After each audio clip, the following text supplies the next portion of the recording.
Imagínense, se podrían formular 9 preguntas, pero elegí 2 que sin duda suscitarán opiniones diferentes entre ustedes.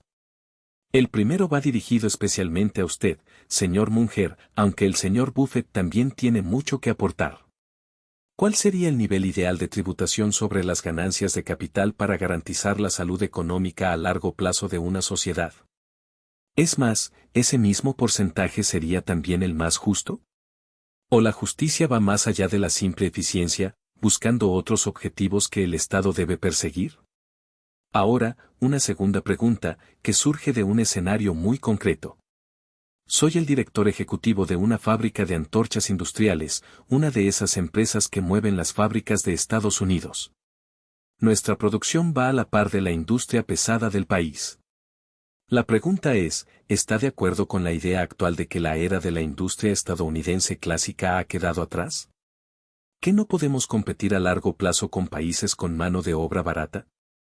¿O todavía hay futuro para la fabricación tradicional en Estados Unidos? Bueno, confieso que tengo una respuesta en la punta de la lengua, pero dejaré que Charlie empiece.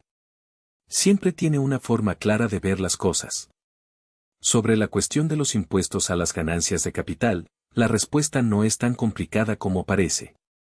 Hay 2 puntos cruciales, que hace que una economía funcione mejor en términos técnicos y que es lo que la gente considera justo. Aristóteles ya decía que los sistemas prosperan cuando se los considera equilibrados.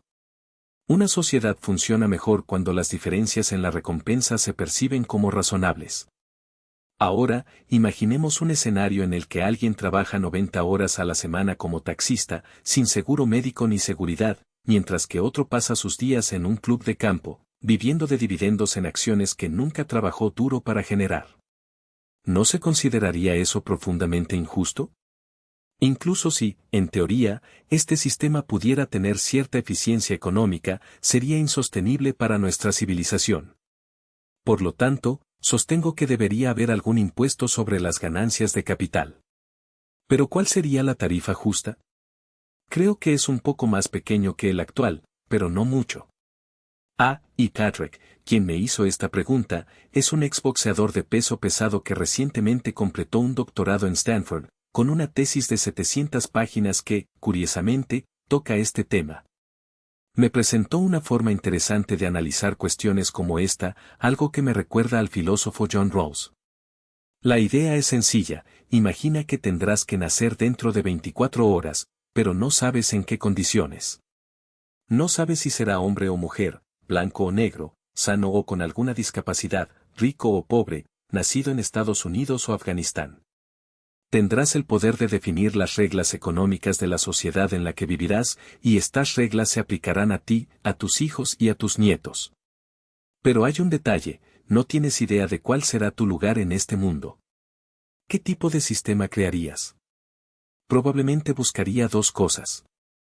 Primero, un modelo que generara abundancia y crecimiento constante, para que cada generación viviera mejor que la anterior. En segundo lugar, un sistema que tratara con dignidad a quienes no tuvieron la suerte de ganar la lotería del nacimiento. Al fin y al cabo, las posibilidades de nacer en Estados Unidos, por ejemplo, son menos de 1 entre 30. Charlie y yo tuvimos suerte, nacimos hombres, blancos, en una época en la que las mujeres tenían muy pocas oportunidades profesionales y con habilidades que, casualmente, son valoradas en el mercado. No hicimos nada para merecer esto. ¿Y si hubiéramos nacido en otro lugar, con otras condiciones? Probablemente no estaríamos aquí hoy. El desafío es equilibrar las cosas.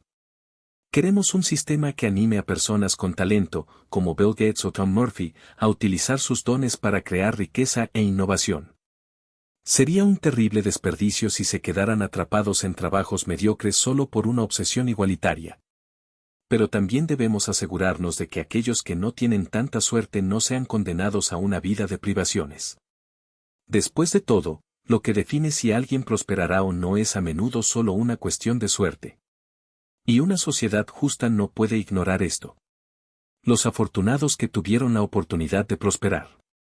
Y, después de todo este razonamiento, llego a la conclusión de que el actual tipo impositivo sobre las grandes fortunas está, en general, en el lugar correcto.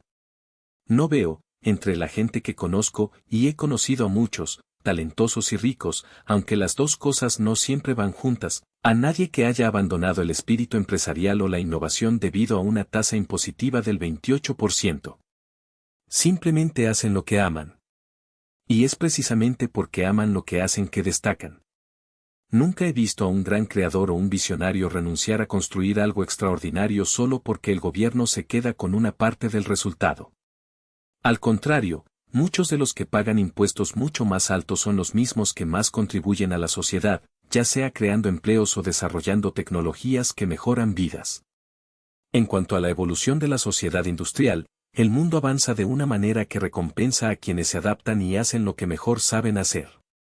Estados Unidos, por ejemplo, ha dado un salto adelante en áreas como el software, donde empresas como Microsoft han liderado una revolución. Hace 10 o 15 años, había un pesimismo generalizado sobre la capacidad de la economía estadounidense para competir.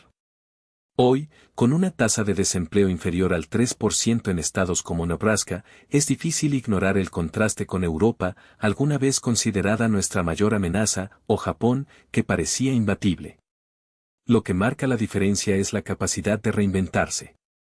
Singapur puede ser más eficiente en algunos aspectos, pero entre las principales economías, Estados Unidos se destaca por fomentar la innovación y ofrecer lo que la gente realmente quiere, y en cantidades cada vez mayores.